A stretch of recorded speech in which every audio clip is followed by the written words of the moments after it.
Son günlərdə xüsusilə diqqət çəkən bir mövzu ətrafında demək olar ki, bütün dünya Azərbaycanlıları maraqla düşünür və demək olar ki, cəmiyyətin, ictimaiyyətin əsas müzakirə mövzusudur.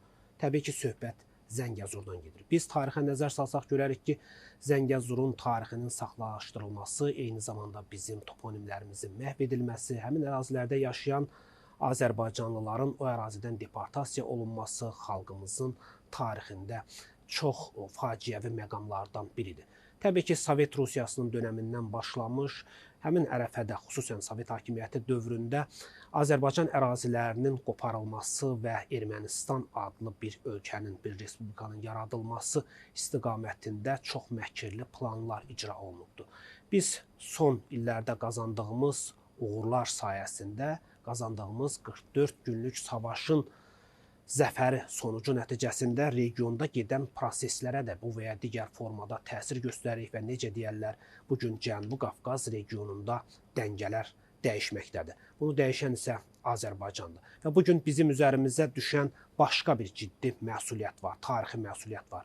Bizim postmünaqişə dönəmində bizə yönəlik olan kəskin və çirkin informasiya kampaniyalarına qarşı özümüzün adekvat addımlarımızı atmağımız və eyni zamanda informasiya savaşında daha böyük uğurlara nail olmaq. Bunun üçün təbii ki, biz tarixi faktlara söykənməliyik və eyni zamanda apardığımız siyasi ideoloji təbliğatda ən önəmli məsələlərdən biri kimi faktların dili ilə çıxış eləməliyik. Baxmayaraq ki, bugün ermənilər öz yalanlarını dünyaya həqiqət kimi sırmaqdadırlar və dünyanın çox standartlı siyasəti də nədənsə ermənilərin yanındadır. Nə beynəlxalq hüququn, nə hər bir xalqın özünə məxsus olan dəyərlər toplusunun, hüquqlar toplusunun yanında deyil. Amma biz ümumilikdə, xüsusən də 2020-ci ildə atdığımız addımlarla əslində beynəlxalq hüququ da özümüz təsbit eləməli olduq. Və bugün də Azərbaycan öz həqiqətlərini, tarixi sənədlərini, faktlarını mütləq dünya ictimaiyyətinə çatdırmalıdır. Baxmayaraq ki,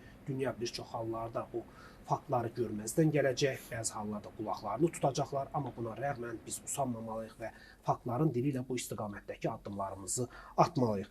Bu fəaliyyətlər çərçivəsində təbii ki, ən önəmli iş, ən önəmli missiya birinci növbədə medianın və vətəndaş cəmiyyətinin üzərinə düşür. Bəs bizim qeyri-hökumət təşkilatlarımız, ictimai birliklərimiz bu istiqamətdə hansı addımlar atır və indi təqdim edəcəyimiz qonağımız əslində Azərbaycanın bu sahədəki, xüsusən də informasiya savaşında ermənilərin qarşısına real faktları qoyma baxımından olduqca mühüm bir layihəyə imza atıbdır. Qonağımız Bakı Slavyan Universitetinin professoru, əməkdar jurnalist Şəlalə xanım Həsənovadır. Şəlalə xanım, xoş gördük.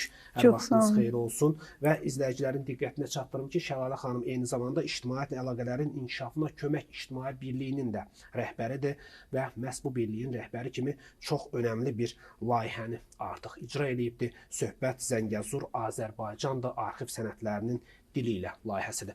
Şəlalə xanım, öncə istəyərdim bu layihə haqqında bizim izləyicilərimizi məlumatlandırasınız və bu layihənin əsas belə deyək, məqsədləri və qarşıya qoyduqları hədəflər nədən ibarətdir? Buyurun.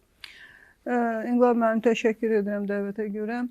Tamamilə doğru buyurdunuz ki, bugün zəfər çalmış Azərbaycan informasiya savaşı ilə üz-üzə durub. Çünki Qərb aləmi həm Türk dünyasının qələbəsinin təzahürü kimi Azərbaycanın qələbəsini çətinliklə qəbul edir və Zəngəzur dəhlizinin açılmasına müqavimət göstərməyə çalışır və bu istiqamətdə biz faktlarla sübut etməliyik ki, Zəngəzur hər zaman Azərbaycan olub və Zəngəzurda ermənilər avtoxton icma olmayıblar və ümumiyyətlə eramızdan əvvəldən başlayaraq Zəngəzur ərazisi heç vaxt Ermənistana aid olmayıb. Sasanilər, Ərəb xəlifliyi, Qaraqoyunlular dövlətinə aid olub ərazilər, amma erməninin orada izi tozu olmayıb. Bunları isə faktlarla sübut etmək üçün biz arxiv sənədlərini üst tutduq və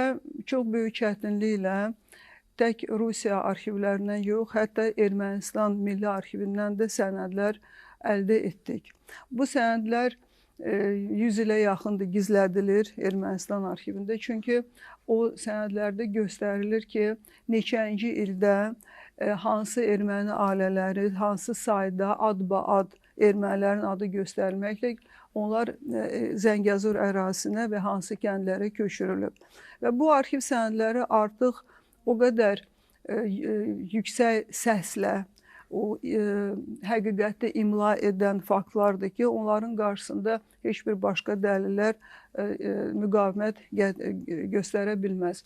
Biz 300-ə yaxın arxiv sənədini təhlil etdik qısa müddətdə, çünki layihəmiz 4 aylıq layihə idi.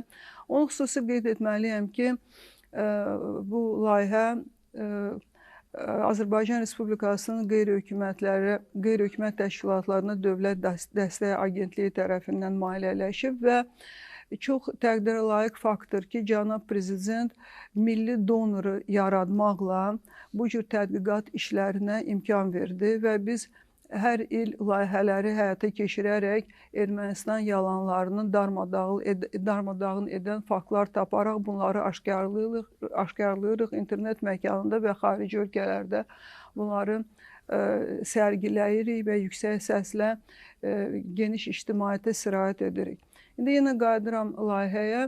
4 aylıq layihə çərçivəsində biz 300 sənədi təhlil etdik və onlardan 50 sənədi Zəngəzur info saytına yerləşdirdik. Niyə 50 sənəd? Çünki 300 sənədin əksəriyyəti göstərirdi ki, erməni ailələri Zəngəzurda məskunlaşandan sonra Azərbaycanlılara qarşı məhkəmə iddiaları qaldırıb, nə istəyiblər və bu məhkəmə çəkişmələri nə ilə bitib? Bu da erməni məkrinin təzahürüdür. Amma məqsədimiz erməni kökünü göstərmək olduğuna görə 50 sənəd yerləşdirmişik ki, bu 50 sənəddə adba-ad erməni ailələri göstərilir və onların hansı kəndlərdə yerləşdirilməsi, kimlər tərəfindən köçürülməsi və nə ilə məşğul olması göstərilir. Yəni sənədlərin özünə baxarkən və orada arxiv nömrələrinin qeydiyyatı bu müxtəlif illərin 19-cu əsrə aid müxtəlif illərin kameral təsnifatlarıdır və göstərilir ki, əsasən ermənilər Zəngəzurun 39 kəndində məskunlaşıb və sayta baxarkən, bir də təkrar edirəm, Zəngəzur info saytıdır. Ona baxarkən orada göstərilir ki, neçənci ildə həmən sənədə aid ailələr köçürülüb, hansı kənddə və digər bilgilər də var. Şahlıq xanım, sayt bildiyim qədər rus dilindədir. Bəli. Və niyə məhz rus dilində sonraki mərhələdə həmin sənədlərin, həmin informasiyaların başqa dillərə çevrilib, məhz həmin bazada yerləşdirilməsi də nəzərdə tutulur? Bəli, nəzərdə tutulur. Ümumiyyətlə, bu mənim 5-ci saytımdır və saytlarımı ilkin rus dilində yaradıram, sonra ingilis dilinə çeviririk, bəziləri də Azərbaycan dilinə çevrilir. Çünki rus dili internet çox geniş bir fəzadır və qərb alimləri rus dilli mənbələrə çox müraciət edirlər. Məsəl üçün, 2012-ci ildə yaratdığım Yerivan Qala 500 saytına bugün də qərb alimləri müraciət edir və hətta referens kimi də onu göstərir.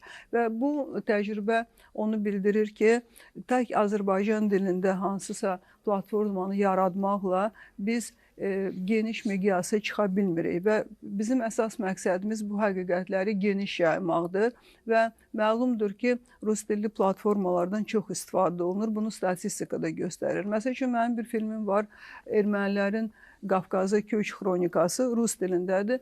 289 min baxış var o filmə. Amma məsəl üçün, Azərbaycan dilində variantı 3-4 min baxış var. Yəni, sözümü ona gətirirəm ki, rus dilli internet fəzası tək Rusiyada yox, həm də Amerikada, Avropa ölkələrində olduğuna görə onlar bu mənbələrdən istifadə edirlər. Düşmən özü də baxır və istəyir görsün ki, bizim faktlarımız nə dərəcədə güclüdür ki, ona qarşı nəsə deməyə çalışırlar. Bu baxımdan həm də sənədlər rus dilində olduğuna görə biz bu saytı rus dilində yaratdıq. Amma əlbəttə ki, əsas mətnlər və məqalələr Azərbaycan dilinə çevriləcək. Saytla yanaşı kitabımız da var və kitabın da materialları başqa layihədə Azərbaycan dilinə və ingilis dilinə çevriləcək və hətta fransız dilinə. Çünki bugün Fransiyada fəaliyyət göstərən Azərbaycan pərvərlər bu məsələni qaldırırlar ki, materiallar fransız dilinə də köçürülməlidir, çevrilməlidir. Çünki onlar da orada bu informasiya bazasından geniş istifadə etmək istəyirlər. Çünki bilirik ki, Fransa bugün bizə qarşı çox güclü müqavimət göstərməyə çalışır. Təbii ki, çox önəmli məqamdır. Məhz fransız dilində, rus dilində və ingilis dilində olması. Bəli. Çünki nəzərə alsaq ki, bu gün Rusiyada, yəni biz bunu etiraf eləmək zorundayıq. Rusiyada da ermənilərin lobbiləri kifayət Bəli. qədər güclüdür. Onlar demək olar ki, Rusiyadakı bütün media qurumlarının içərisinə sızmağı bacarıblar. Fransada erməni lobbisinin gücünü hesab edirəm ki, şərh eləməyə ehtiyac yoxdur. Eyni zamanda istər Amerika Birləşmiş Ştatları olsun, Avropanın digər ölkələri olsun və ingilis dilində olması təbii ki, məhz bu həqiqətlərin o dillərdə həmin xalqlara, həmin ölkənin vətəndaşlarına çatdırılması çox vacibdir və bu gün Rusiyada da hesab edirəm ki, bizim diaspor təşkilatları məhz sizin fəaliyyətiniz çərçivəsində yaradılmış bu sənədlərə istinad olunan, Bəli. mən deyərdim ki, bu çox elmi və tarixi mənbələrdir və buna istinad olmaq üçün mütləq orada da bir təbliğat aparmalıdırlar. Bugün təkcə ideoloji savaşı dövlətin başçısı aparmamalıdır. Bugün ideoloji savaşda əsas aparıcı ruporlardan biri təbii ki, media olmalıdır, qeyri-hökumət təşkilatları olmalıdır və ən önəmlisi bizim diaspor təşkilatları olmalıdır. Nə yazıq ki, bizim diaspor təşkilatlarının bugünkü fəaliyyətini ümumi qiymətləndirməsini aparsaq, onlar yetərli səviyyədə çalışmırlar. Sadəcə ora barmaqla sayılacaq diaspor təşkilatları var ki, onların fəaliyyəti önə çıxır. Amma baxmayaraq ki, Rusiyada çoxlu sayda Azərbaycanlıların ictimai təşkilatları var. Onlar hesab edirəm ki, məhz bu qəbildən olan informasiyaların yayılmasında çox aktiv şəkildə iştirak eləməlidirlər. Bəs necə düşünürsünüz? Biz məhz bu qəbildən olan, deyək ki, sizin həyata keçirdiyiniz bu layihələr çərçivəsində qeyd elədiyiniz 5 saytınız var və bunlar da rus dilində yaradılıbdır. Kifayət qədər geniş bir oxucu kütləsinə çatdırılması mümkündür. Necə düşünürsünüz? İnformasiya savaşında bizim bugün əsas üzərimizə düşən məsuliyyət, üzərimizə düşən vəzifələr nədən ibarət olmalıdır? Siz eyni zamanda həm də bir peşəkar PR menecerisiz. Necə düşünürsünüz? Biz daha hansı addımları atmalıyıq ki, bugün bu informasiya savaşında sözün əsl mənasında döyüş meydanında qazandığımız qələbə kimi bir qələbə qazana bilək? Əlbəttə ki, ilkin olaraq mənbələrimiz çox ciddi olmalıdır. Hər şey bazadan başlayır, informasiya bazasından başlayır. Məhz buna görə də biz bu arxiv sənədlərinə müraciət etdik və onların unikallığı ondadır ki, bugünə qədər o arxiv sənədləri işıq üzü görməyib. Birinci bu. İkinci, o mesajın düzgün formalaşdırması çox vacibdir. Yəni biz nə demək istəyirik, nəyi sübut etmək istəyirik. Bir sözlə təqdimat çox önəmlidir. Bəli, əsas mesaj odur ki, Qafqazda Ermənistan olmayıb. Əsas mesaj budur və bu mesaj ətrafında bütün materiallar qurulmalıdır. Çünki nə yazıq ki, Eçmədzinin bugünkü Ermənistanda yaradılması elə bir yanlışlıq gətirib informasiya fəzasına ki, güya ki, Ermənistan qədim bir ölkədir Qafqazda və qədimdən İçmədzin orada olub. Əslində isə İçmədzin adının özünü 1441-ci ildə Erməni kilsəsi Qaraqoyunluların icazəsi ilə Qafqazda bu Erməni kilsəsini Qafqaza köçürdəndə o adı da özləri ilə gətiriblər. Əslində bu ad mənbələrdə var, İçmədzin adı mənbələrdə var, 4-cü əsrin mənbələrində və Ön Asiyada taxtadan tikilmiş, bu maarifçi Qriqori tərəfindən taxtadan tikilmiş bir ibadət evinin adı olub İçmədzin, yəni ki, göydən enən ruh tərcüməsi kimi. Amma onlar düşünüblər ki, bu qədim adı gətirsinlər Qafqaza və bugün də belə bir yanlış düşüncə var ki, İçmədzin Ermənistandadırsa, deməli, bura qədim erməni torpağıdır. Bu baxımdan da biz sübut etməliyik ki, Ermənistan ilk xristian ölkəsi olmayıb. Bu haqda mənim filmim də var, onu mən Macaristanda da nümayiş etdirmişdim və əsas trendləri biz götürməliyik. Əsas trendlərdən biri odur ki, bütün dünyanın ermənilərə hörməti onların güya ki, ilk xristian olmasının əsasındadır. Çoxları ilə düşünür. Amma bu yalandır, çünki ilk xristian ölkəsi Edesa olub. Edesa da bugünkü Türkiyənin şanlı Urfa şəhəri ərazisində yerləşib və Armeniya dediyimiz o ölkə ilk xristian ölkəsi olmayıb. Biz bunu hamımız deməliyik bütün platformalarda və bunun sübutları da var. Mənim o filmimdə də bu var, Последам первохристианской страны. Yəni sırf erməni alimlərinə istinadən o filmdə sübut olunub ki, Ermənistan ilk xristian ölkəsi olmayıb. Yəni bu fikir dağıdılsa, ya buna şübhə ilə yanaşsalar, artıq ermənilərə də münasibət dəyişəcək. Və burada əlbəttə ki, Fransiyada biz iş aparmalıyıq. Niyə görə? Çünki yalançı erməni mənbələrinin yaradılması məhz Fransiyadan başlayıb. Fransa alimlərinin, onları ermənilərin sifarişi ilə bunu ediblər. Yəni əsas mesajları biz seçməliyik və hamı bir yerdə olaraq onların ətrafında bu informasiya savaşını qurmalıyıq. Və bu gün də əlbəttə bizim ən vacib məsələmiz Zəngəzurdur. Nəyə görə? Çünki Zəngəzurun yaradılması ilə Türk dünyasının parçalanması baş verdi və Qərb də başa düşür ki, Zəngəzur dəhlizinin işə düşərsə, yaradılarsa, deməli Türk dünyasının birləşməsi baş verəcək. Biz hamımız bugün o Turan arzusu ilə yaşayırıq, böyük Turan arzusu ilə və müqavimət də buna görədir. Və Zəngəzurun heç vaxt erməniyə aid olmamasını tək arxiv sənədləri ilə yox, mən başqa bir tədqiqat da aparmışam. Çünki ermənilər deyir ki, Zəngəzur qədim sünnik olub. O sünnik çarlığı da ermənilərə aid olmayıb və sənədlər var ki, sünniklilər erməni olmayıb. Və bunu da biz, bu sünnik məsələsini də geniş yaymalıyıq ki, onların o təməl yalanı ki var, sünnik yalanı, o da darmadağın olsun. Yəni bugün Zəngəzuru biz götürürüksə. Çünki Zəngəzur Türk dünyasının gələcəyi deməkdir və cənab prezident də öz çıxışlarında dəfələrlə vurğulayıb ki, Şərqi Zəngəzur iqtisadi zonasının yaradılması həm tarixi həqiqətin bərpası, həm də ki, gələcəyimiz üçündür. Bu açar söz budur, gələcəyimiz üçündür, doğrudan da elədir. Və nə yaxşı ki, neçə illərdən sonra, çünki 33-cü ildə Zəngəzur şərqi qərbiyə bölünəndən sonra və 4000 kvadrat kilometrdən artıq Ermənistan tərəfində qaldığından sonra Zəngəzur bir coğrafi ad kimi silindi xəritələrdən və bugün Şərqi Zəngəzur iqtisadi zonasının yaradılması o adı bərpa etdi. Bizim o tarixi adımızı, Zəngəzur diyarının adını bərpa etdi. Bu çox böyük addımdır və bu qızıl hərflərlə tarixə yazılan bir hadisədir. Bəli, böyük siyasətçilər həmişə böyük siyasi hədəfləri, strateji hədəfləri, necə deyərlər, planlaşdırır və hesab edirəm ki, sizin də vurğuladığınız kimi cənab prezidentin məhz gələcəyi hesablanmış bu addımı yaxın zaman kəsiyində olmasa da bəlli bir tarixdən sonra bu regionda, həm sizin qeyd elədiyiniz kimi, Böyük Turanın reallaşması üçün çox önəmli bir addım olacaqdır və təbii ki, Böyük Turanın reallaşması Türk dünyasının bu coğrafiyada, necə deyərlər, birləşməsi həm də bölgəyə, yox, ümumilikdə dünyaya sülhün, əmin-amanlığın və təhlükəsizliyin gətirilməsi baxımından çox mühüm addım olacaqdır.